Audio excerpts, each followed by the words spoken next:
not available. Those with freedoms. Those with freedoms, yeah, which is great. Cool. So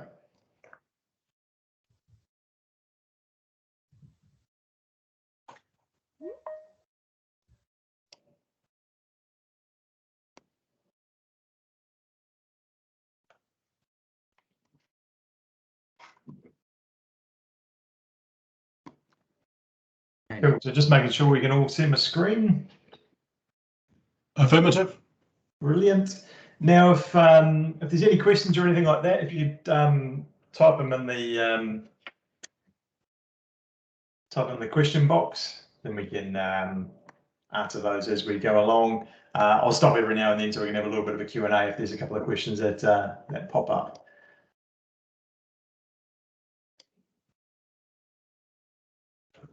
Sounds good. Cool.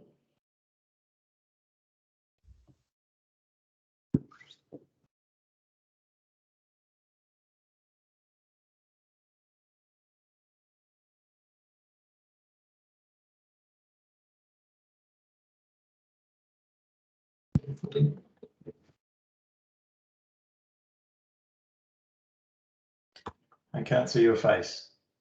Now, can you see my screen, Michael?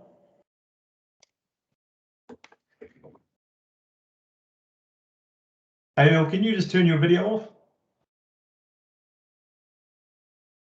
All right. Thanks, mate. Cool, we've just got a few more coming in now.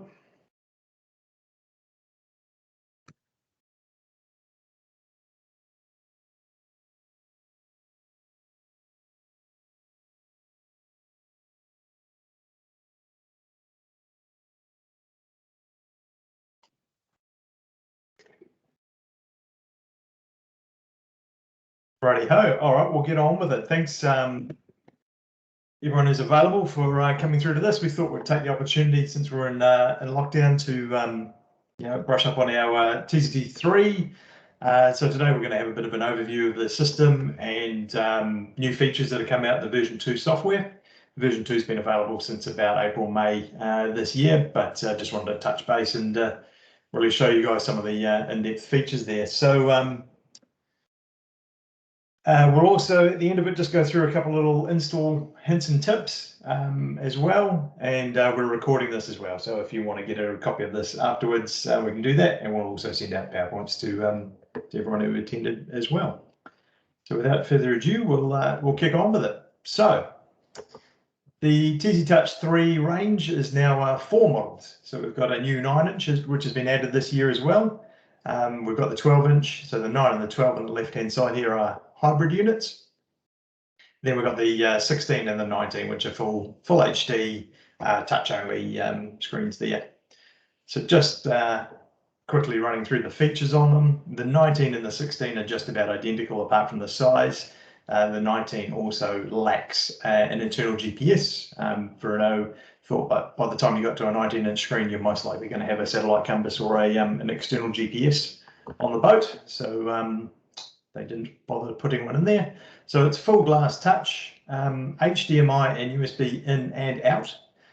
So that means you can plug in an HDMI input, such as a CCTV system or an external PC. You can also utilize the USB input for controlling an external PC. So we quite often pair that up with our WASP or TimeZero software as well.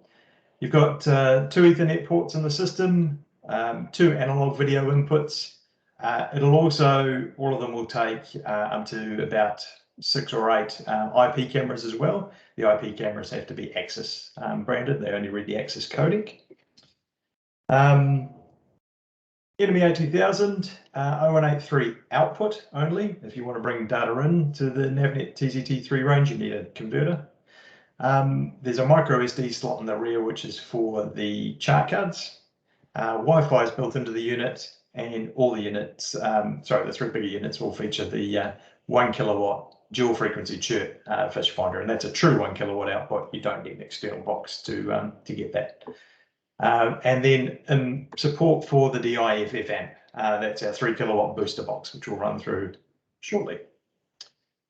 So 16 is almost identical, but it includes a GPS antenna and obviously a smaller size screen. It's also the identical cutout size to the previous model, the TZT2 15-inch. The 12-inch is a new wider size, so that's a hybrid control unit. It's obviously got the buttons and the knobs and everything down the side. Apart from that, you're looking at pretty much the same functionality. Just noting on all the 12, the 16 and the 19, the bracket is optional. So if you want a bracket, you have to pay extra for that. So the new model, the 9-inch, so it's a 9-inch wide, same hybrid controls as on the 12-inch. Now a few different points of difference here. Only one Ethernet port as opposed to two. There's no analog video inputs. There is no video out either. And it's just a single frequency chirp, 1 kilowatt transducer sound built into it, or dual frequency res boost. So the 10-pin traditional Furuno transducer plug there, and all the same transducers that can be taken as the DB9 and the DB7 units. The unit also doesn't have direct support for the DIFF amp, so you can't plug a DIFF amp into it. However, if you have a DIFF amp plugged into another display on the network, you can access and utilize that. Same with the dual frequency transducer plugged directly into another display. You can control it from the 9. You just can't have the dual frequency chirp transducer going directly into the 9-inch itself. So a little overview of the knobs and buttons. You've got they're a nice soft tactile button push here, which are quite good. They've got some really neat shortcuts built in there as well. What I particularly like is the dot button down on the bottom left, which you can program to either in the function menu, which I'll run through with you shortly. Up the top, you've got the home key, takes you straight to the home. Same with any Furuno product. If there's two functions on the button, whatever is on the top is a short push, whatever's on the bottom is a long push. So if you want to get straight into the settings menu here, you can push and hold on the top left button. That'll take you into the settings. Same with on the top right if you want to do a mat overboard, push and hold on that. The the changeover button here, that allows you to expand or shrink the screen, which I'll run through that shortly. We've got a few in the coming in the lobby at the moment. Cool. So yeah, we'll run through the control of the expanding and shrinking the screen shortly, because that's quite a neat function. You've also got the cancel and return button here as well to go back. So into any of the units, you can also plug our optional controllers, the MCU002 or the bigger brother, the MCU004. So just to note, both of these are a USB connection. The 002, the smaller one on the left, is designed to plug into one and control one unit only. That can't be utilized to switch across the system. The bigger unit, the 004, has got an additional button there, which you can use that to control all the navnets in the network. So you can have up to 6 navnets in the network, and you can flick control between any of them. So if you've got two or more screens across the display, you want to run with the 004. Also, optionally, we've got the MCU005, which a few of you who have been around for a while will remember. This is the same unit that we had on the Navnet 3D black box unit. We do actually have a kit. The functions of the keys are slightly different, and it is different software. So there is a kit to replace the faceplate on it if you are upgrading an existing boat. Note that the unit is powered by a PoE switch, which is supplied separately. It's not directly powered. And again, this can control any unit on the display at all.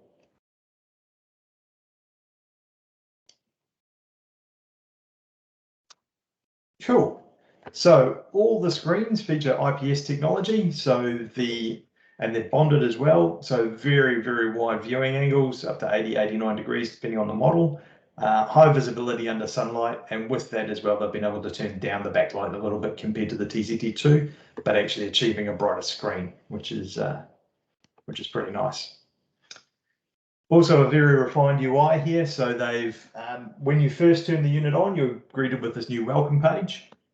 Quite neat for if it's sitting in your showroom floor, you can just hit start demo mode. It'll take you straight in there. Let's Navigate will take you straight through to the normal operating mode. And then down on the bottom right, you've got a tutorial. The tutorial is fantastic. Gives you a quick video run through of how to operate the system. So it's great for if it's been winter or lockdown, you've forgotten how to use the system. Guys can hop on their boat, get a quick tutorial of how to use it again, get a refresher, and away you go. So the UI. So it's very familiar to what we've had on the TZT2, but we've refined it slightly to make it easier to use.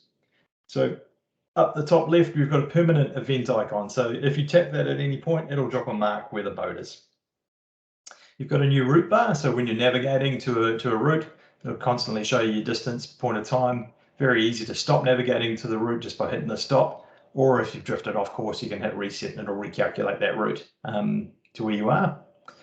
Any alarms and notifications will pop up on the screen. And if you want to accept that alarm, you can just tap it. You've also got on the top right an undo and a redo button, and that's fantastic for if you've, say, accidentally deleted a waypoint or a route that you didn't want to delete. You can hit undo and that'll redo that, bring that route back. And we've got a new nav data box as well, which I'll run through that shortly. Also, the UI can be customized in size, so we can make the fonts and the buttons bigger or smaller depending on the customer's requirements. So to give you an idea, here's the smaller size on the left and the larger size on the right. So depending on the screen and how far it is away, you can make it bigger or smaller so you can clearly see it from where you're sitting. The pop-up menus have been really, really refined. They've now no longer scroll off the bottom of the screen or have additional options that you need to scroll through the menu on. So the pop-ups are just very quick points, and that's enhanced also with the layout menus, which are the swipe up from the bottom. So a couple of new tools as well. The position entry tool, which if you swipe out from the right, you can directly bring up this nice big keypad to hit a go to. So if a friend phones you up and says, hey, this is a great fishing spot, or you're trying to rescue someone or something like that, you can straight away do this. You've also got, on the latest version, it's now got a find button as well, which will find where that point is. And another feature that we introduced at the beginning of the year as well is the password lock. So like your phone, you can now put a password lock on it so people can't come into the unit and use the unit or steal your waypoints or anything like that. The only way if the customer has lost their password is we have to do a factory reset on it, in which case you'd lose all your marks doing this. So that's just something to bear in mind. So with the edge swipe functions of the Navnet, we've got it here. So quick one is swipe down from the top to get to your preset pages, swipe out from the left to open and close your data box, swipe out from the right to bring up your toolbar there. Just to note, the toolbar on the right is the same on every single page, regardless of what it is. And swipe up from the bottom to get your layer menu. And the layer menu is contextual depending on if you've got the sounder or the plotter or the radar or the DFF3D coming up at the moment. Cool. So also every time you change a page, it comes up with a little indication here. These go away after about 4 or 5 seconds, but just to remind the customer that there are functions with the edge swipe, just to make it easier again to utilize. You can turn these on and off in the menu if you desire. Cool. So the quick access bar along the top is for 6 hot pages. I'll show you how to program those in a moment. If you've got multiple displays on the network, these are the same across every unit. So if you change it on one, it'll change them on the other. Same with the home page. How you set up the home page will be shared across the network as well. Cool. So we've also got now a new fish finder edge swipe. So for quick access to your game mode, and one of the other nice things there in manual game is you've now got quick access to your TVG. Again, I'll run you through this in a minute. Same with the DFF3D, you've got quick access to all your functions of the DFF3 just by swiping up rather than having to tap on the unit. So some of the new functions that we've added now are boundaries. So you can manually set up boundaries on your screen. And actually, I'll show you one that I've done here. Moment.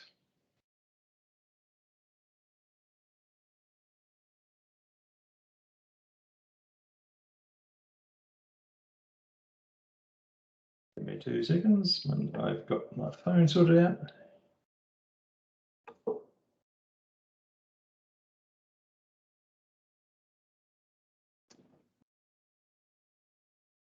Cool. So we can see that on the screen now, and I'm just going to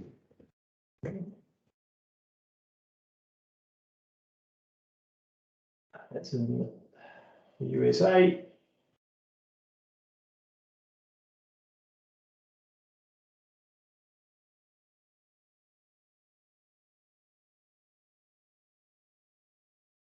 Put a man overboard just to make things easier on myself.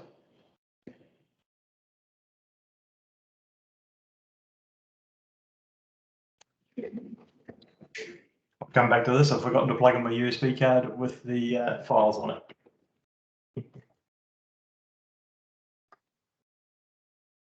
Anyway, you can create boundaries there to for fishing areas and anything that you want. So data storage is quite nice here. You've got where things are actually stored on the unit. So the main purpose of the micro SD card in the back of the unit is for your charts. You can have the charts on the USB port instead. It also stores PBG recording from DFF3D in there as well, which we'll run through shortly. If you export any of your points or routes or anything, that's done through a USB stick in the back of the unit. Same with reading demo data. You can read it from the SD card or from the USB stick. And there's also a handy tool built in there to convert if you're upgrading someone from an old VX2 system. There's a tool in there to actually convert the points and marks so they can be imported into TZT2 or TZT3. We've got now also a new cloud service, and I'd highly recommend that people utilize this. It's free to use. So you just have to sign up for a TimeZero account, and you can back up your settings and all your marks in the cloud. And you'll just have to use the internal Wi-Fi in the unit to hotspot off your phone or hotspotting from your house at home or whatever. When you go out, even if you're out of coverage and save marks, when you come back into coverage, as soon as it has internet connection, it'll send those marks and stuff up to the cloud. And I'll take you through that a little later as well. So just some more information on the built-in sounder. So dual channel chirp, low, medium or high, up to 1 kilowatt. So basically any of the MR's transducers can be utilized here. It's got auto chirp within the center frequency, and as the water gets deeper, it slows that frequency down to enhance the performance. So it's not utilizing frequencies that don't work at a high frequency at deep depth. The sounder can also be utilized with standard dual frequency res boost ones, so any TM260s, P66s, basically any traditional Furuno sounder can up to 1 kilowatt can be plugged into the unit directly. We've also got quick access to all the functions like color arrays, large depth digits, your TVGs and your manuals things, which I'll run through in the sounder a little bit shortly. So it's got res boost. It's got AccuFish and it's got bottom discrimination. Again, these are dependent on your transducers. TM260 and P66 are probably the most common ones for those functions. AccuFish still works down to 100 meters, same with bottom discrimination as well. So that's a real neat and unique tool there to measuring the size of the fish as you're driving along. So just going on to the cabling. The power cable has changed compared to the old models. So now if you are upgrading, you will need to change the power cable. And same with the transducer cable. Now the new unit features a 12-pin connector, which is this one here on the left. It comes with an adapter cable for with a 12 to 10-pin adapter. So you can still plug in an existing 10-pin res boost or single frequency chirp Furuno transducer into there. If you're going for 2 single frequency, say 1 kilowatt units, for example, the 175 high wide and the 175 low, you can have a wire cable just to plug those directly into there. So when you order them as a Furuno one, they come with a 10-pin cable on them. Alternatively, if you've got a bare end tube transducer or you're taking it from another make or model, there is a splice kit available. So that splice kit has some nice connectors in there to plug the transducer straight in and to the back of the unit, and you're away laughing. Cool. So with the version 2.01 software, you've now got a range of transducers which you can have. Essentially, it's any of the low and high or low and medium frequency units there. You can plug in through the wire cable and go in and program it and tell it what you're actually doing. We've also got now a pigtail cable to get access to the back of the unit. There is a small white connector on there. I'm sure many of you would have seen, which has got some additional functionality like a buzzer output. It's also the NMEA 183 output. You can also have a power switch on. So if for example, you were connecting the ship to a C-zone system, you could remotely turn the Navnet on and off using the power switches on the back here. Cool. Now just jumping into our DIFF amp. So unlike other network, this is not a network sounder, this is a network amplifier. So, sorry, not network amplifier, just a sounder amplifier. So it utilizes the existing receiver built straight into the sounder. There's two cables which go into the back of the unit to plug it in. So it's utilizing the receive from the sounder, and it amplifies the transmit here as well. It will go and run any of our pulse or chirp transducers up to 3 kilowatt. There's also a booster box. There is a couple of 5 and 10 kilowatt transducers which it can run as well. So if you want to get really deep, we've got those really big models there. It can run basically any frequency from 28 to 200 kilohertz. But yes, just to note, it is only compatible with the TZT3. If you were plugging this into TZT3, it can then be shared as a network sounder across the rest of the system and controlled from any of the displays or a TimeZero software as well. So it uses the same power cable as the TZT3. So there's a 7-pin cable to plug it in. There's also a dedicated KP input as well, and I'll run through KP shortly because that's something that we're going to start utilizing a bit more to enhance the system. And here's a couple of pictures of it running with an R509 from the US.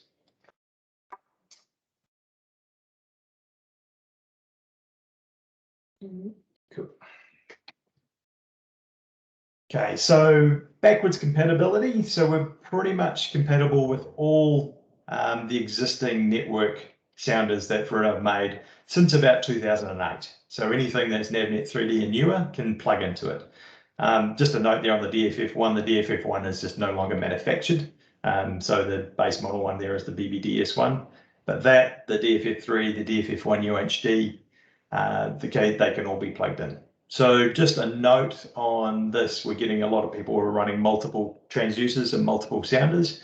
You can run up to 2 sounders on the network plus a DFF3D. So that might be, you might have be utilizing the TZT3 with an internal chirp sounder. You might have a DFF3 running a 28 or a 38 kilohertz transducer, and you can have, for example, a DFF3D as well doing your multi-beam. So radar sensors, these are all the current models here. So we've got the 40L Plus, which is the 19-inch dome, which is a 4 kilowatt unit. The 40 NXD, which is by far our most popular unit here, which is the 24-inch dome. And then in the open arrays, we've got 6 different models ranging from 6 to 25 kilowatt, either in solid state or magnetron-based units, and they can run a 3.5, a 4 or 6 foot antenna. Again, with the radars, we can run the previous generation DRS radars from a Navnet 3D or a TZ Touch. They will require the software to be updated first. So contact us if you want to do that. We can get that done. But basically, any of your digital Furuno sounders, up to, 13, 14 years old now, can still be utilized on the TZ Touch if you're updating them, including bird mode. So there's a new bird mode feature in there as well.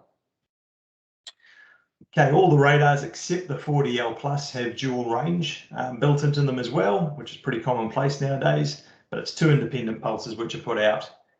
So you can have a long and a short range there from a single radar. How about 2 radars? Yeah, no problem at all. So same with your sounder, you can run up to 2 radars, and the only limitation is you can only view and use 1 radar at a time on 1 display. So if you've got 2 radars on 2 displays, they can be independent, but if it's 1 display, you've got to pick and choose which one you want to do. And that's just a simple swipe up from the bottom of the screen to make that happen.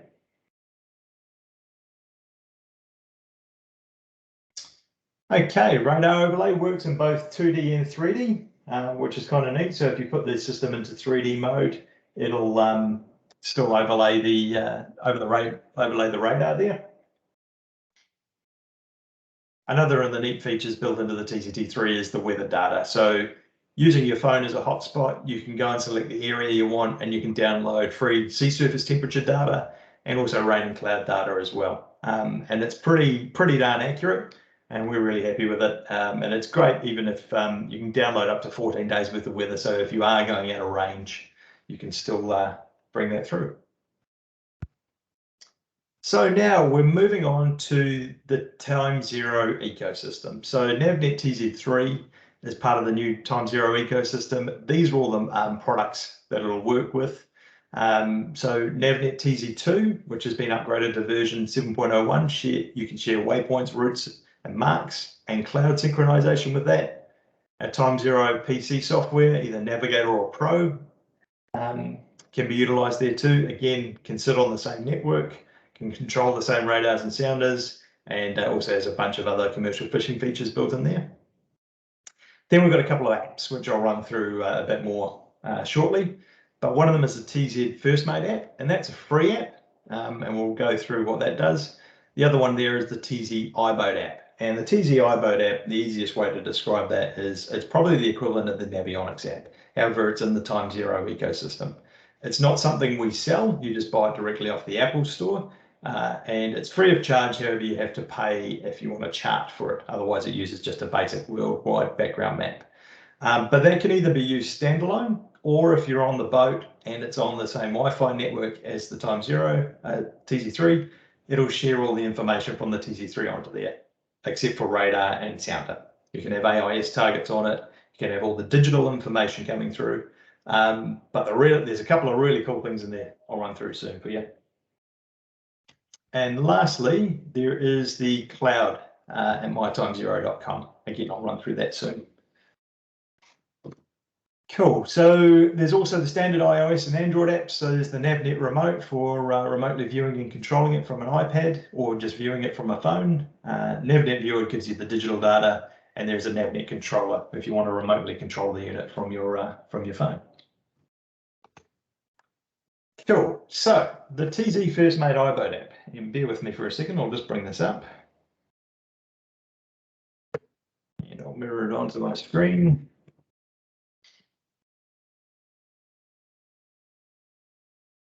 So what we can do with this is I can log a catch and I can add a photo, and that's going to save that onto my Navnet, which is pretty cool.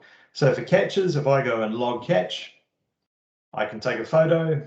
For example, I'll use this one, and I'll say that was a snapper, and I can put down here big snapper. And if I caught it, I can measure it. Say it's 1.2 meters. It's a pretty big fish. It'll then also use my phone's barometer and temperature gauge to tell you what was the temp and everything there as well. I can add some comments. It's like behind rock using squid. Cool. Now, when I go to my Navnet, that's going to be saved on my Navnet with the picture and with the information on it. So that's pretty cool. You've also got here, you can see a list of the devices and your account information, how many marks, photos, etc. that you've actually got stored on there. So that is absolutely free of charge. At the same time, if I've taken screenshots on my TZT3, that's going to come up on here too. So here's some screenshots that I took earlier on. and you can actually view them on your phone remotely, which is pretty cool. Once it's online, it's there on the cloud. Just stop sharing that for the moment. Oh no, actually I'll leave that up. So that's what it looks like when it comes up on the Navnet. You can also go through and search from your marks that you put in by species as well. So when you drop a mark and log it on the unit, you can optionally tell it what kind of fish it was, and then you can arrange all your marks by the type of fish as well. Cool. Now, same thing, utilizing the TZ IBOAT app. So this is the one that's paid for. Just bring that up there.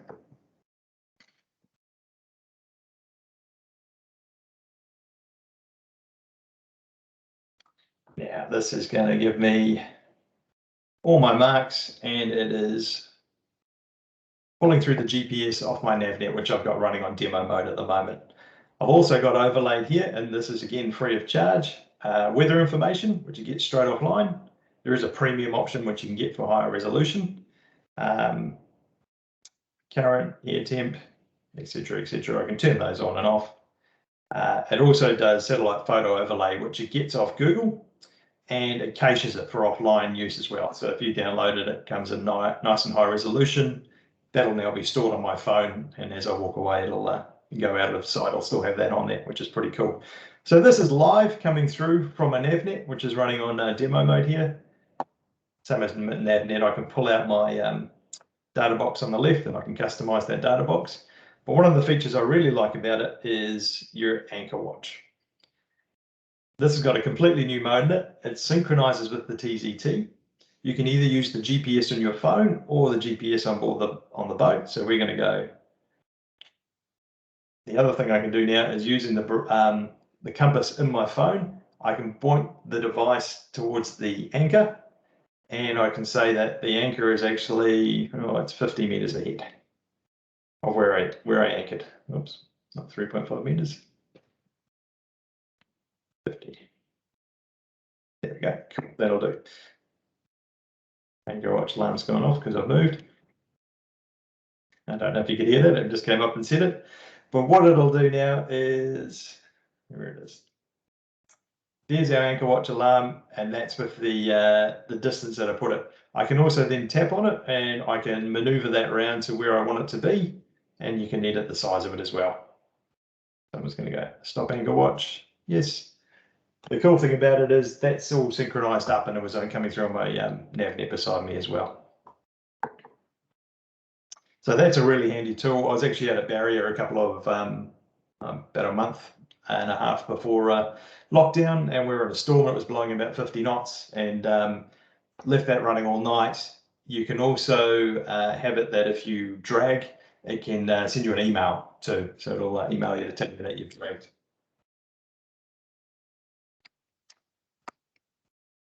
All right, let's jump into some of the version 2.01 features. So bottom mapping, PBG with the DFF3D. This is something that we're really excited about. It's been a long time coming, and it works really well. So it just works with the DFF3D, and what we would do, let's come through some of the options here. So it records to the micro SD card, the chart card in the back of the unit.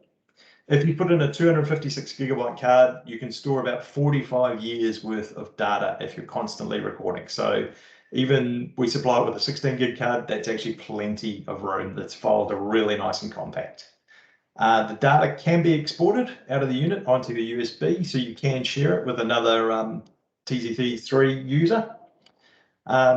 We would also recommend a satellite compass to go with it, and we'll run through the SCX20 a little later on. Yeah, the reason for that is the satellite compass gives you really nice and accurate pitch and roll and heave compensation of the boat as well. And at the minimum, you require heading coming in to be able to do the PBG. It also, of course, requires GPS, which the boat will have, and motion as well. The DFF3D has a motion sensor built into the transducer. It's a pitch and roll sensor only. However, the performance of it is very basic. We recommend that you run with the set compass. So I'm just going to bring up here my Navnet. Just zooming in a bit here. So this is out the back of Gannett Rock, and you can see that the mapping here is about 2 times wide what your depth is. So we're in about 50 meters of water here. So you're mapping at about 100 meter swath in one hit. So it doesn't take very long at all to build up really nice and accurate maps. There's a couple of other features here as well, which I'll just run through. So what you can do is with the color on there, I can come into my settings, go to plotter,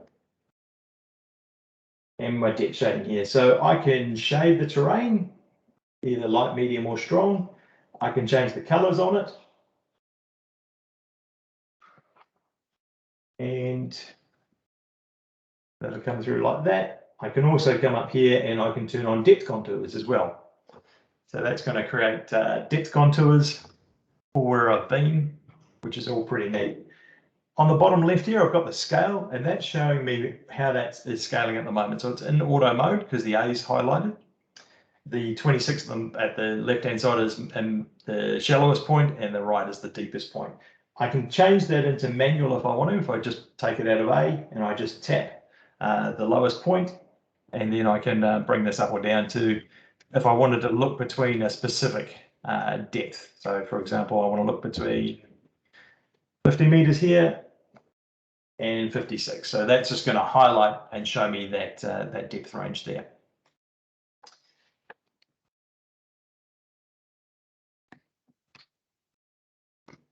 Cool. Now on to the, next big one here we got is the 3D HR charts. So these are our high resolution charts, which we got from our from LINS, and that data is being converted into a 3D map. Now I'm just going to bring this over again onto my phone. Yeah. If I swipe up from the bottom here to bring up my layers menu on the chart, I'm going to select here high res 3D chart. And we'll go somewhere which has actually got some decent data.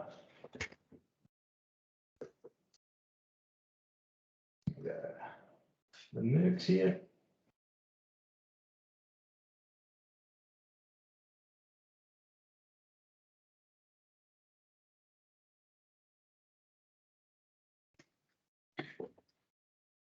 Listen to auto. So this is a little bit different to what's available on the likes of CMap Reveal, where we've actually got a really good base chart as well. So not everywhere is mapped in high resolution, but we've got a nice base chart on there to fill in the blanks where it isn't mapped. The other thing is this isn't a raster or fixed image as well. So this is actually a 3D database, which is being rendered onto the screen. And what that does is it gives us the ability to make changes to it, just like we did with the PBG. So I zoom in a bit here. So again, if I want to change my depth shading, again, I can set it to a particular depth that I want to see. I can turn my contour lines on and off. I can also go through and change the color palette on it. So if I want to change that, depth shading, I can, for example, change it to blue. And I can also change the transparency on it, so I can make it more transparent if I want to. So I'm still able to see the chart information through the back there. So that's really nice. I can edit it to the way that that I want to utilize it. And to give you an idea of the coverage of it, so it's mainly down the shipping channels, the main shipping channels. But here's the resolution that we've got for all the data here. So just another word on top of that, the 3D HR chart can also be utilized independent of which chart you actually have. On this system here, I've got the Navionics chart, but I can have CMap charts instead. I can have them both. I can run them one panel on Navionics, one panel on CMap. And for either one of those, I could have the HR chart coming up on there as well.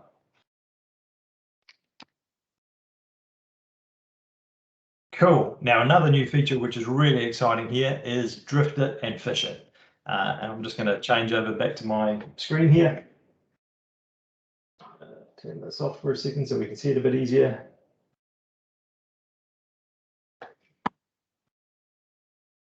So, I'm just going to show you how I'd set up the unit. So, if we put it on a split screen, like so, center on the boat, zoom in. This should be blank at the moment. So if I swipe that down, I'm going to add this as a hot page just by pushing and holding on the screen. If I want to blow that screen up, I can push up my expand button on here, or I can do a 2-finger tap on the screen. So that makes it really easy. If I just change my context over to the sounder page, push and hold, I can make the sounder bigger. Scrolling back on the sounder, if I want to go, right, I want to fish this spot, I just tap on it, and that's going to bring up my fish it option. So what fish it does is it then brings up this constant range and bearing back to where that spot is. So if I just come onto my chart plotter here, I can zoom in so I can see that that is 300 meters away, which is pretty neat, being able to work out exactly how far back that fish was that I want to go fishing on. So I can either just continue to use that as it is, and that's, as I drive around, it's going to stay there. Up the top, I've got my distance to that waypoint, speed over ground that I'm currently doing, bearing and course to it as well. If I wanted to stop it, I could just hit that stop. What I'm going to do now is the next function called drift it. So if I tap the drift it button up the top, drifting is computing, getting ready to drift. Drift it will work up to 6 knots. Once you go over 6 knots, it'll say you've gone too fast, please stop. It's designed to work out which way you're drifting, not which way you're driving. So which way the current's pushing you, which way the wind's pushing you, so you can work out where you want it to drop. So it's now telling me that purple mark, if I tap on it, is where I need to be if I want to be able to be back on my other spot in 3 minutes time. So I can turn around now, drive up to this purple mark, pull the engine into neutral, and I'm going to drift back directly over that spot. So that gives me time to get my lines down, get the system all set up and ready for fishing exactly what I want to be fishing on. And at any time, if I want to stop it, just hit stop. So that drift it function, you can do it from 3 minutes, 5 minutes, 10 minutes, 15, or even up to 20 minutes, depending on the speed that you're actually doing the drift on, or how deep the water that you're actually in.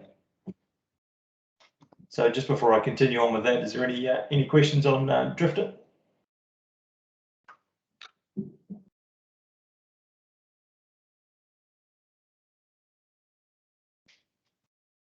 Okay, the video encoder. This is a new one here. So we can now take in a video IP encoder. So if you wanted to bring in for example, this was mainly developed around the CSH8 sonars, the Omni sonars, which are doing fantastic things in the States. We've got a couple of them running in New Zealand as well. But this would allow you to bring that video into the system and share it across the entire network. So the 9, the 12, the 16, the 19, all of them there. It also gives you this new icon, which you can optionally either have it as a video input or as a sonar display. So this is really designed for, as I said, a sonar or something like a CCTV system. Only thing to bear in mind is you can get analog ones or digital ones for HDMI.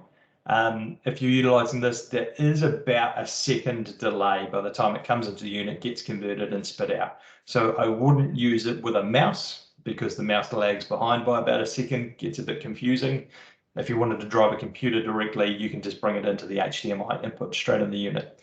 Just bearing in mind though that HDMI input in the unit is only fixed to that one display.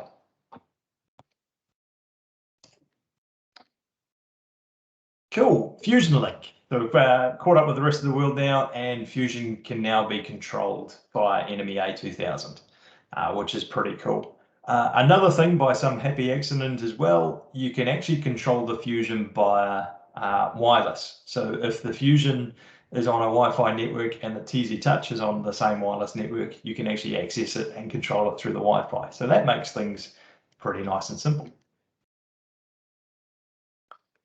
Next new feature here we've got here is the fleet tracking. So fleet tracking is pretty neat.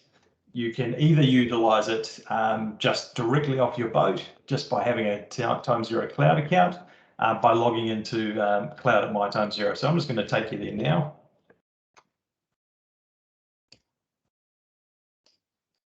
Bring this over here. So this is what the cloud looks like. This is free. Important to note, there's no marine charts on it. But this is where my boat is currently located. This is where we caught the big snapper before. And that's where I put the photo for it. I'm happen to have at the moment a demo Ocean O, which is for TimeZero's high resolution oceanographic data. And this is actually all that information that went along at that time that it's picked up off the cloud. So that's pretty cool. And again, any screenshots that I've put on here, I can see. I can also create my own marks on here. So if I just click on here, I can go create mark.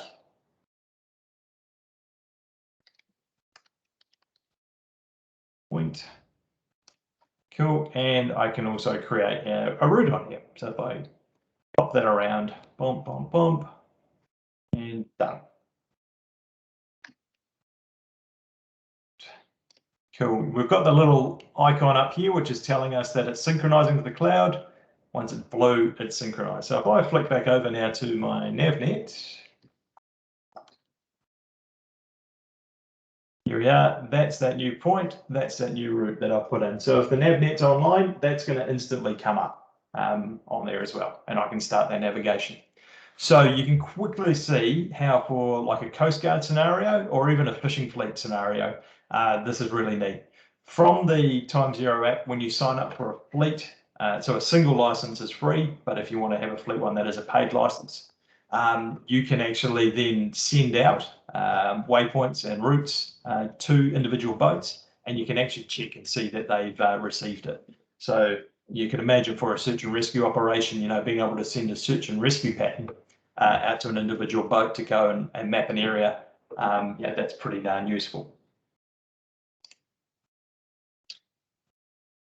Cool. Just getting back to our things here.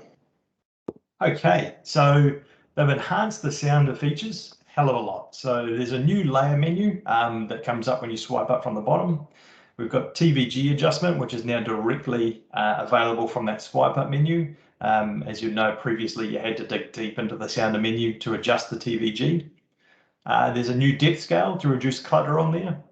And there's also the option to tap on the depth scale to change your depth range.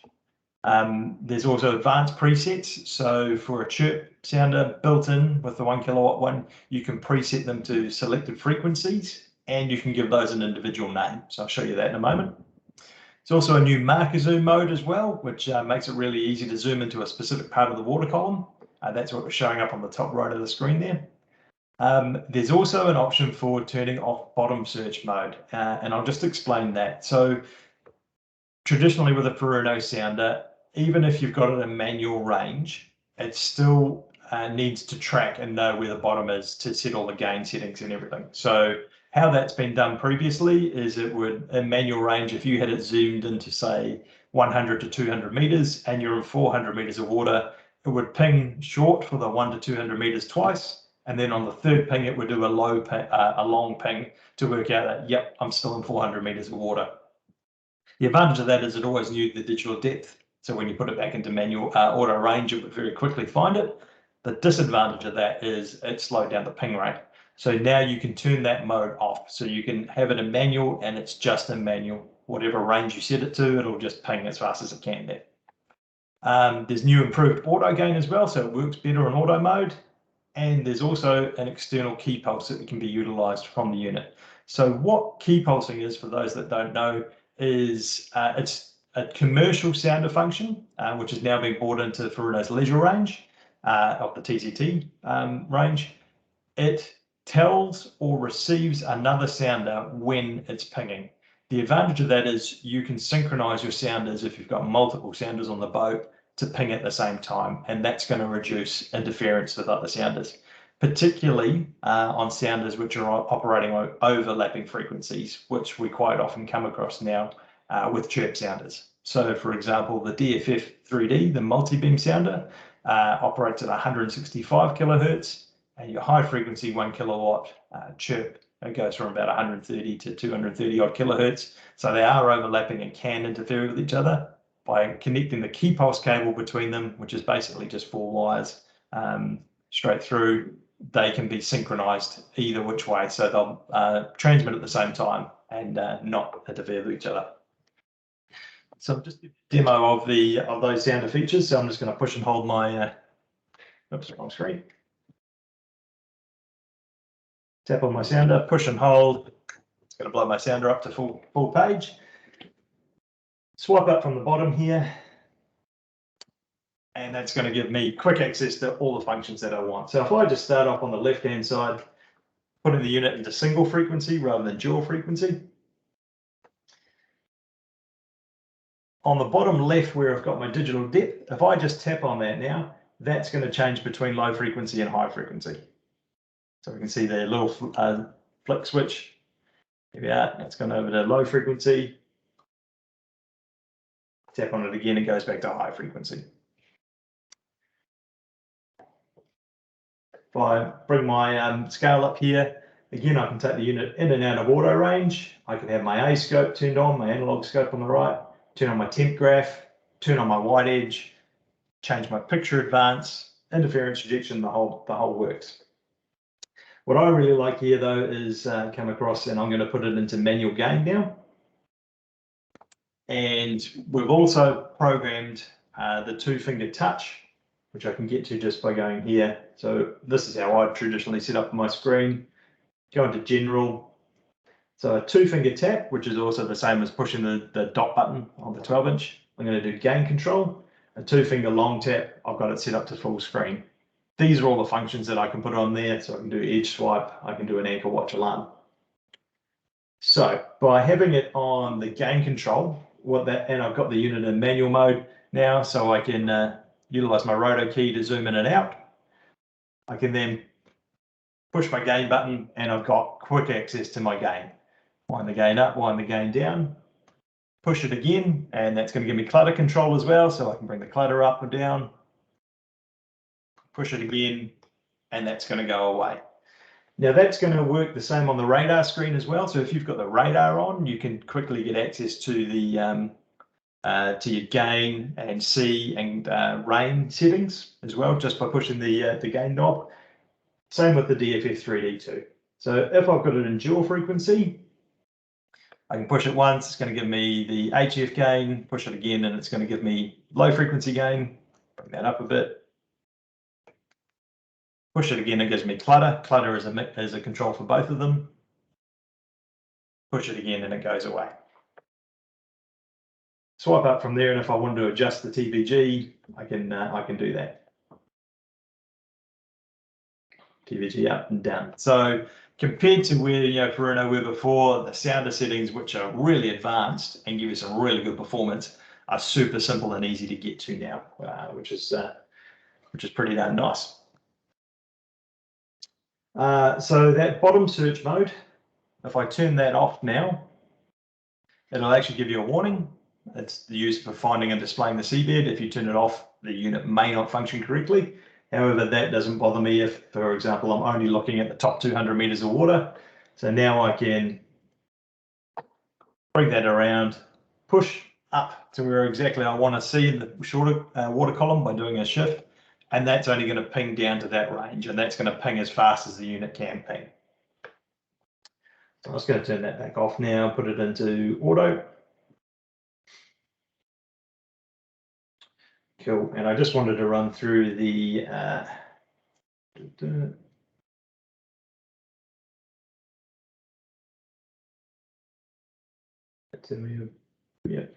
off.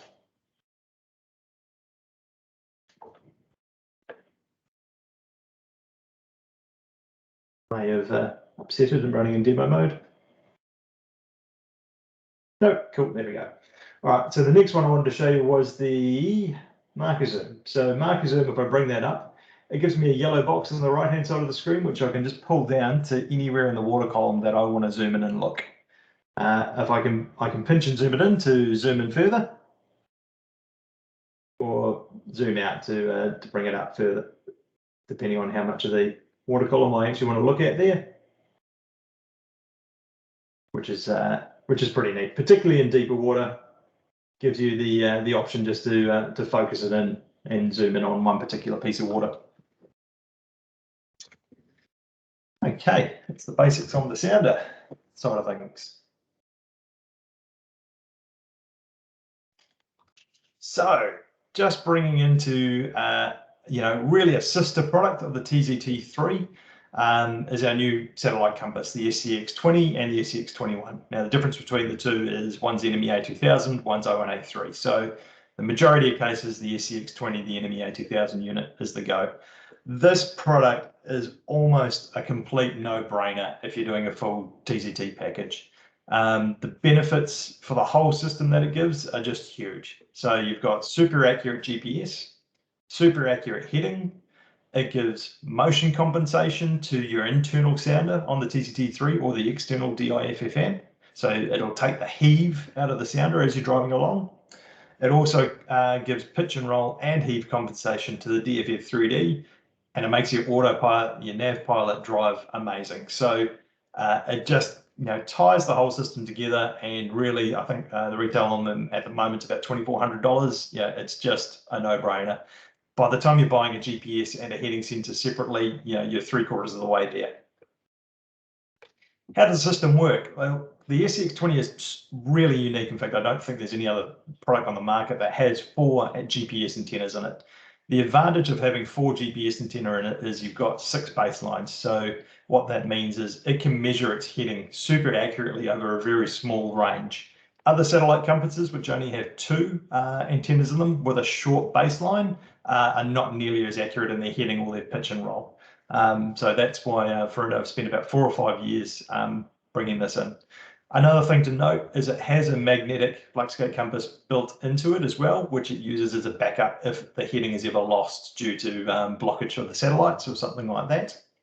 Another really nice feature on it is flush mounting, but it also outputs rate of turn, a 3-axis speed as well, which will actually show you your bow and your stern speed as well, which is really neat for docking, particularly on bigger boats. But it also gives you air temperature and air pressure as well. So if we're combining this with one of our masthead units, you've got essentially a complete weather station all built into one system. Then being NMEA 2000, it sits on the whole network. Now, just for you guys who have installed these, there is a couple of setup options that you do need to do to enhance the performance of them. It's basically putting in the offset of where it is mounted on the boat.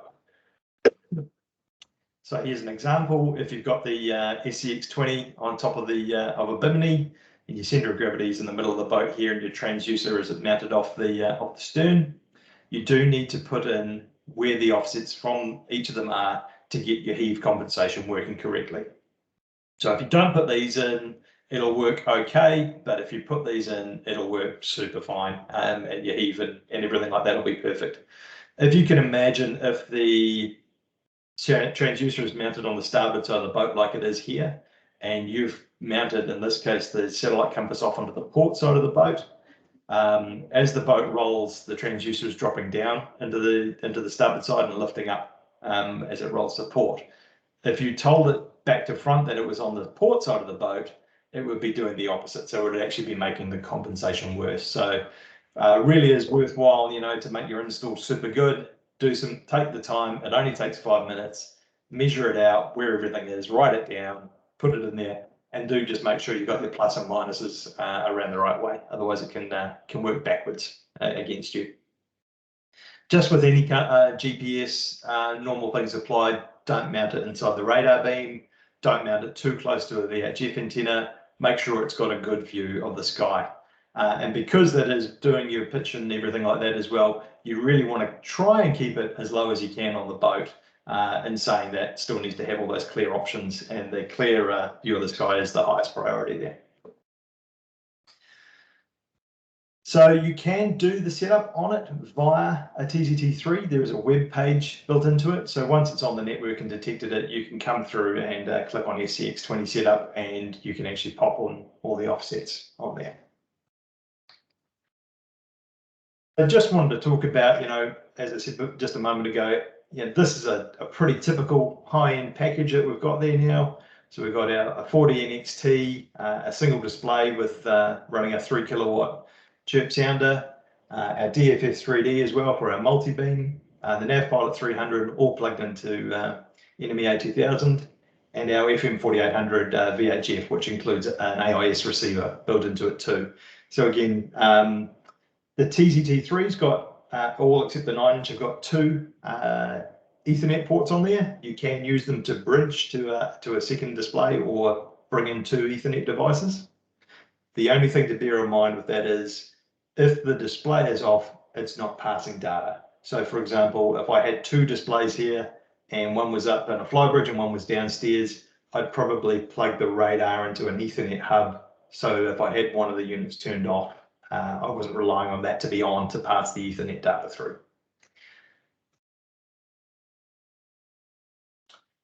Here is a bit of an overview of the whole shebang. So, just picking up what size display you want, what GPS option you want, autopilot options you want, standard transducer, 3 kilowatt booster box if you need that, the DFF3D multi-beam, and all your radar options too.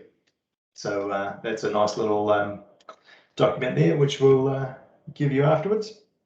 I'll just take a pause for a moment. And has anyone got any questions on what we've been through so far? After this, we're just going to jump into a bit of setup and networking and common things.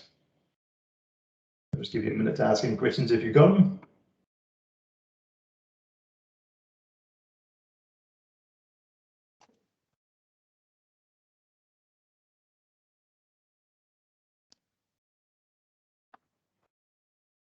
No, it looks like we're all good.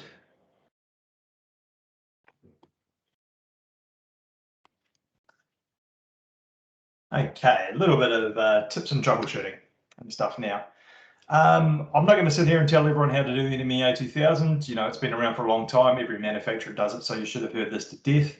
But one of the important things, particularly when you're getting onto a big system, is instancing, and it's a thing that people quite often overlook. So instancing helps to define on an NMEA 2000 system. Oh, hang on. Matt, thank you. Can we just turn off bottom search on just HF using split range? When you're in split range, whatever one is viewed and viewing the bottom, for example, if you had the LF on, say, 500 meters and it was picking up the bottom and your HF was just on the top 100 meters, it would still utilize the LF as the depth. So it's only when it can't see the bottom, it does that longer ping. As long as it can see the bottom, it will just ping, ping, ping, and it knows the digital depth and it's happy. But actually, that's a good question, Matt. For those other ones that don't know as well, you can put the unit on the split range, and it is, particularly when it's on chirp, it's 2 independent pulses that comes out, and they're simultaneous as well. So you can have one range on long, one range on short with your sounder. Thanks for that. Just jumping back into the instancing. So your device instance defines what, it's got a description here. Device and data instance are 2 different things, but essentially if a device can put out the same information, for example, heading or GPS, you should make sure that all those units have a different instance on it. It just helps clean up the NMEA 2000 network. Most NMEA 2000 things can work out where the sentence is coming from, but particularly when you're mixing brands, that's really going to help to just get over some headaches. It might be that you're putting a Navnet system onto a boat which has an existing autopilot on it and you're not upgrading the autopilot now. If you've got 2 heading sensors which are both on instance 0, sometimes there can be conflicts of where that picks that up.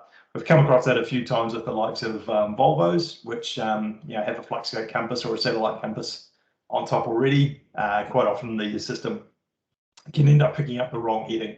And if you're putting a satellite compass on, the satellite compass is by far the most accurate heading on there. Also, as a rule of thumb, what you do is you set your most accurate sensor as the lowest device instance as well.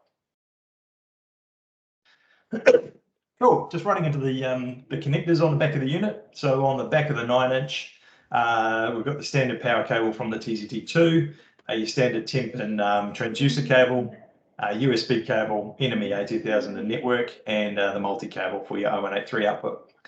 Always a good idea as well, every Furuno product has a dedicated ground wire to put this to the ship's ground. Particularly on a fiberglass or a wooden boat, it helps clean up noise, it helps stops data errors, the whole system runs more reliably doing it. Okay, on the 12-inch, we've got the 2 network plugs on the daisy cables coming out the back, single NME A2000, 2 analog video ins, HDMI out, no input on the 12-inch, the connector for the DIFF amp, which is also used for the key pulsing.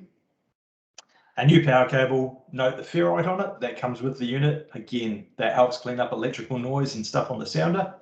And the transducer adapter cable and the ground wire. 16 and the 19 is all the same as the 12, except we've got the micro USB for connecting to a computer and an HDMI input as well as an output as well.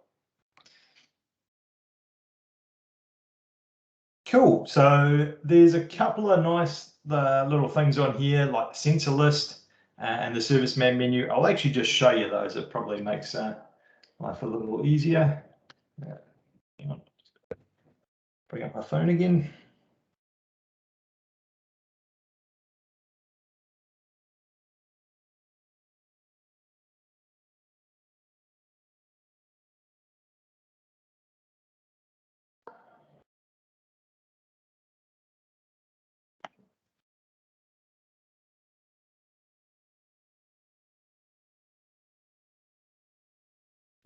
Hang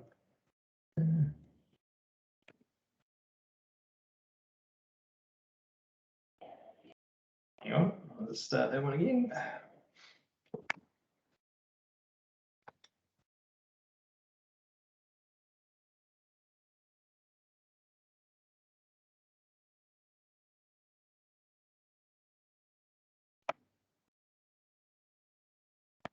Okay, my wife's just come home and I wonder if it's jumped onto her phone. Bear with me for 2 seconds. I'm just going to grab my iPad.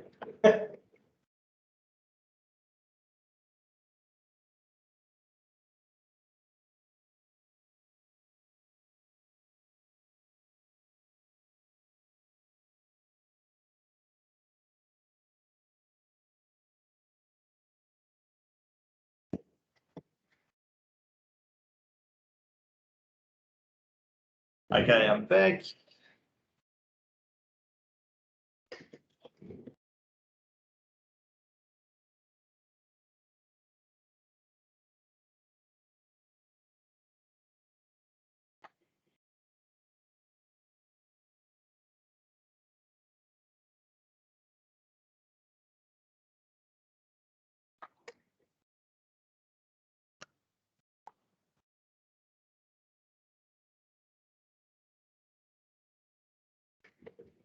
All right, we're going to leave that one for the moment. Actually, what I can do is probably point my camera at it.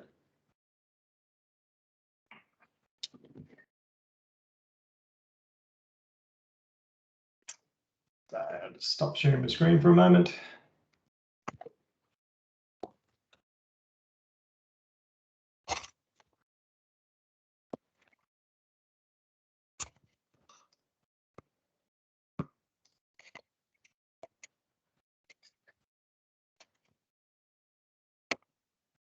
Okay, that looks like that's all right there.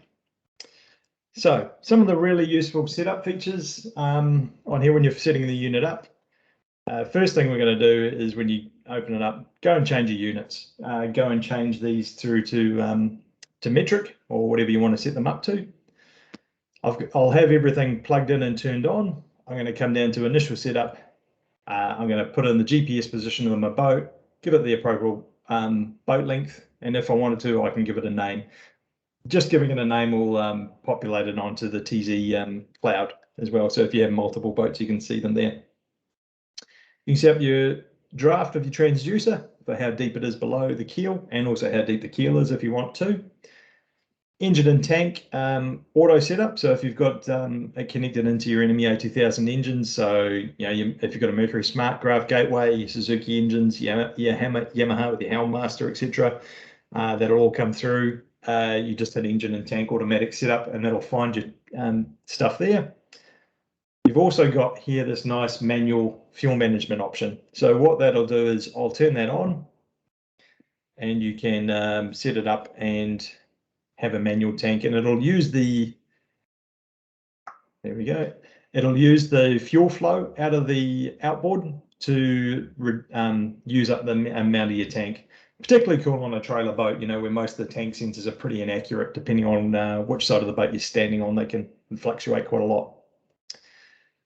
So coming down to data acquisition. So if I go in here and go to data source, that's going to let me, the system will automatically pick up what it sees as the first device, but this is going to let me pick and choose what I want on there. For example, if I had position, if I had a satellite compass in here, I can either use the satellite compass or the TZT12 internal GPS. Same thing with magnetic variation, heading, course over ground, depth, etc., etc. So you can come through and pick and choose what you want as your main source. So that'll tell you here on the preferred side what is actually set to preferred and what it is currently using. I'm running a demo file, so it's saying LAN. Normally it would say the internal sounder, for example. If your main source falls over for some reason, the unit will alarm and tell you that the source has changed, and it'll fall over to whatever is next in the list. If the main source comes back, it'll jump back to it. Another nice option here is bringing up the sensor list. I can see exactly what's on the network at this time. So it'll give me all the network sensors and all the CAN bus sensors. So again, makes it really nice and easy to fault find. If you're not getting heading for some reason, for example, can I actually see my heading sensor? If I'm not seeing the engine data, can I see my engines? They all come up on here. Also tells me what the device instance and the system instance is here. If I want to change this, I can just click in here and I can change that instance. I can also give things a name. So if I had 2 navnets on the boat, for example, I can call one of them port, I can call one of them starboard, flybridge, whatever I want to do. So you just click on the little keyboard. Port.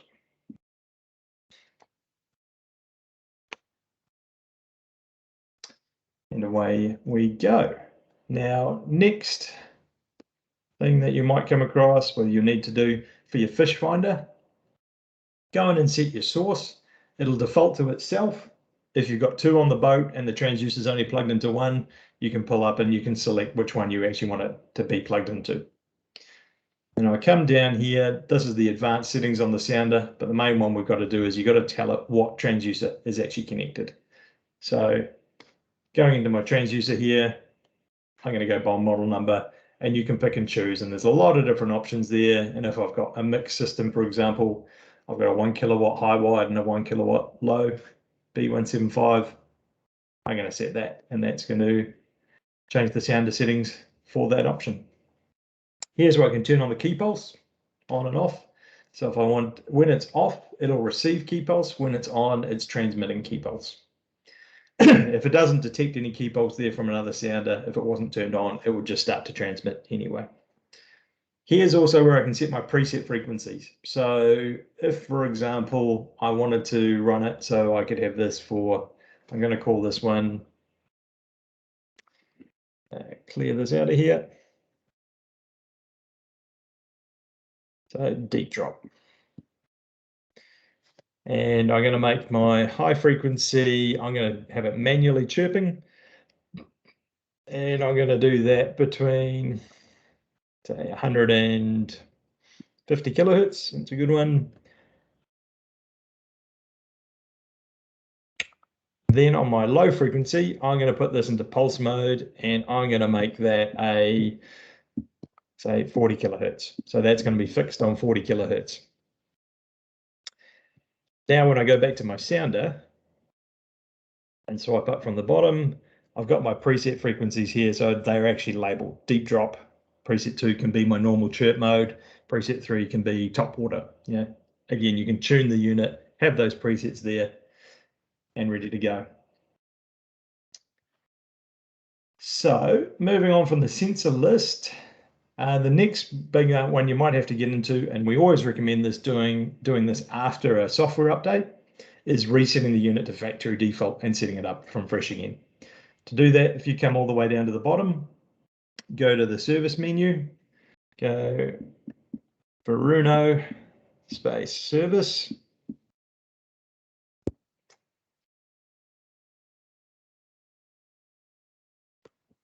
It's going to exit the application, take me into the background of the unit.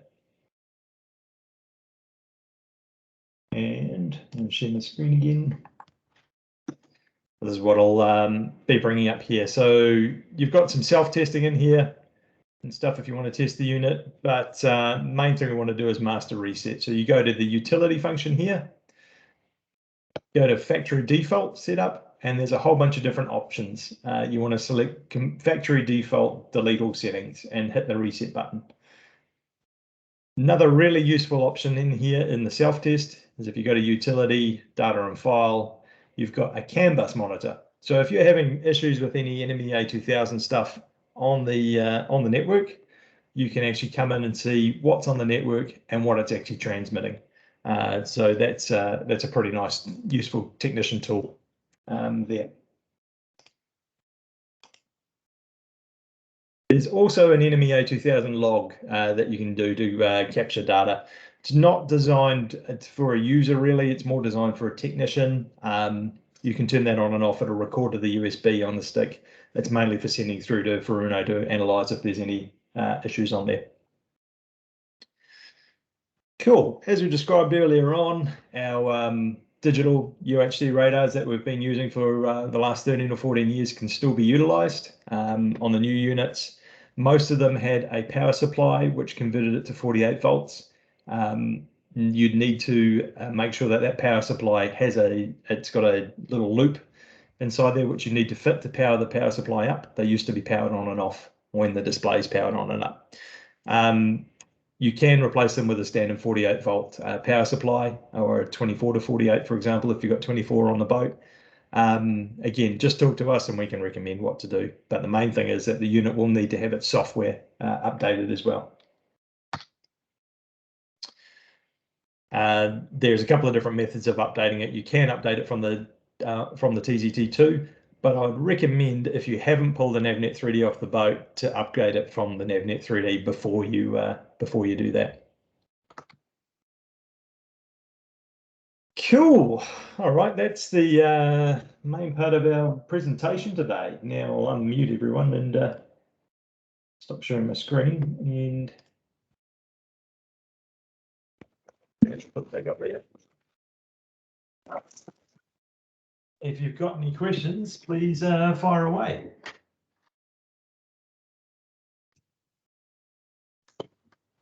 I'm not sure that was factually accurate, Nick. I've never seen you catch a big snapper. You can tell it wasn't actually off a boat. Just down the road. That was a very good presentation. Thank you, Nick. No problem. Yeah, some of the new features in there are pretty neat, and you know, I've really only just touched on them, but you know, the TZT3 has been out for about a year now. Furuno tend to have about a 5-year lifespan on each one of their products, and there's a lot of flexibility in the hardware on it. You know, it's a powerful quad-core processor. There's a lot of neat things that are coming out for it, and we're really happy with the performance of it. Indeed, at the moment, I think the biggest problem we have is, like everyone else, getting stock.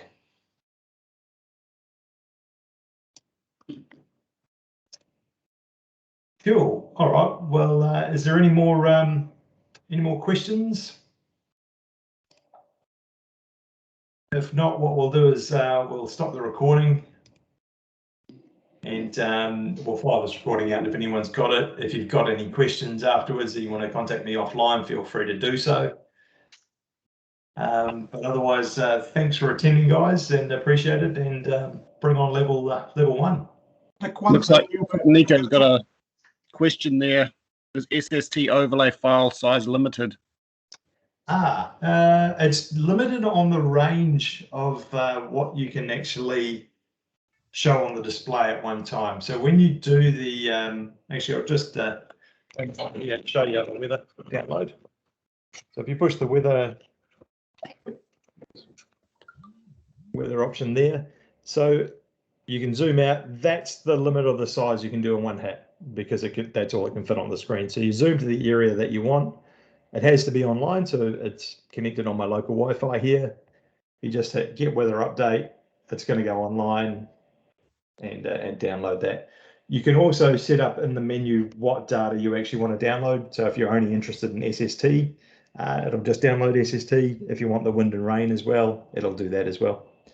So you can hit play here and it'll play out the system. You tap anywhere, it'll show you the wind force, the waves, SST, clouds, and you can change what data you're actually showing on the screen there too. So I can go right rain. So looks like we're into a few nice days. Oh no, tomorrow's going to be shit house. It's coming up from the south, and Saturday looks like it'll be good again.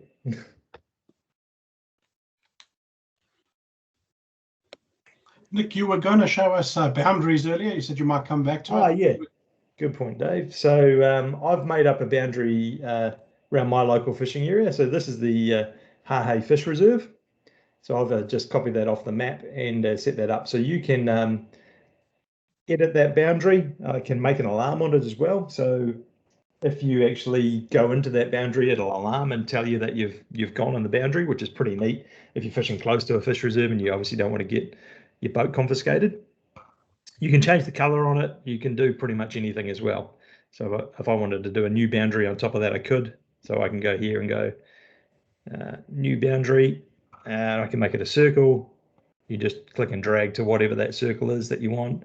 You can change the color, give it a name, and that'll synchronize onto your cloud database as well. I don't, does that look very good? There we are. That's a bit better than angle there. So that's kind of cool. Another feature here as well, you know, intended for coast guards and stuff. There's an intercept mode that you can turn on in the background in the service menu that we went to before. And what I can do here is it then gives me a couple of options. One of them is a SAR pattern. So I can go new SAR pattern, and you can select a parallel line or expanding square. I'll just go this. And you can set the parameters that you want it, and you can drag it and you can move it to wherever you need it to be. So if you got radioed in going, hey, there's a waypoint that we need to go to, you can then create this SAR pattern here, end it and activate it, and it'll start your autopilot up and away you go. Start going to that point. It also, with the ARPA and the AIS targets, gives you a intercept mode as well. So rather than, I'll bring up a file from the States here.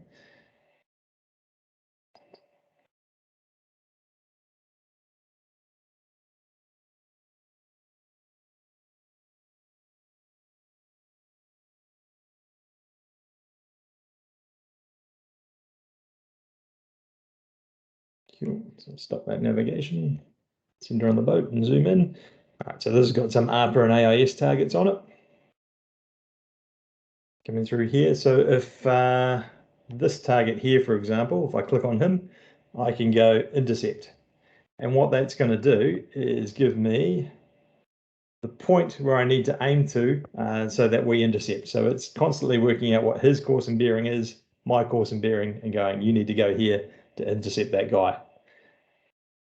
And again, same thing. I can click on, I can cancel it and click on any if I'm just clicking on a target, it'll actually always constantly show me the range and distance to that closest point that we're going to be there. So pretty neat if you're doing long distance stuff. But with more and more people getting AIS on the boat, you know, I'd highly recommend it, even if it's just a receive only AIS coming through your VHF. It's pretty good to be able to see where people are and get them about. You know, another nice feature with AIS is quite a few people are starting to do it for diving. You can get waterproof personal locator beacons with AIS on it. So the diver can come up, and if they're in trouble, they can flick the AIS on their BCD, and you'll be able to see that where it comes up on the TZ Touch. Cool. Just while we're here on the home page, if I want to add a home button, I can just click on here, select a two-way or a three-way screen, and go plotter, sounder, radar. Click here to save that.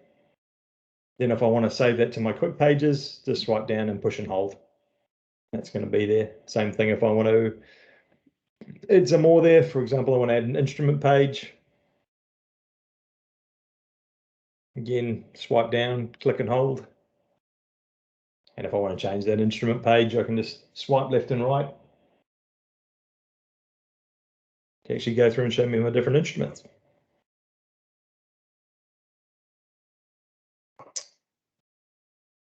Same with my radar. The other thing to note with your data box on the left-hand side of the screen, when you change your page, the second tab on here, I don't know if you can sort of see, it says radar at the moment. That gives me control of my radar. If I go back to a three-way screen and have my data box out, so at the moment it's on the chart plotter because it's got the orange box around it. If I go to my sounder, that tab will change to fish finder. Tap on my radar, it'll change to radar. So that gives me instant access to my gain control for my radar or my sounder. And as we were saying before, by pushing the button now, I've got instant access now to my rain. Because the other ones are on auto, manual. Cool, gain, see, rain. Come to my sounder, and I've got, take it off auto, HF, LF, clutter. So yeah, if you're someone who likes to operate with things manually, away you go. Actually, there's a nice little challenge that they've, the guys at Furuno have set, and that is with the radar. Furuno's radars are just second to none.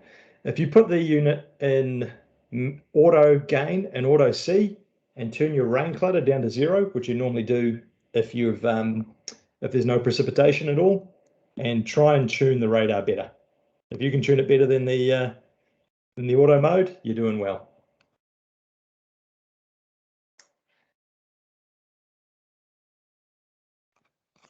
Cool. All right. No more questions. We'll leave it there. And again, thanks for attending, everyone. And hopefully we'll see you again soon. Thanks, Nick. Thank you, Nick. Cheers. Appreciate that, Nick. Good work. Thanks, Nick. No worries.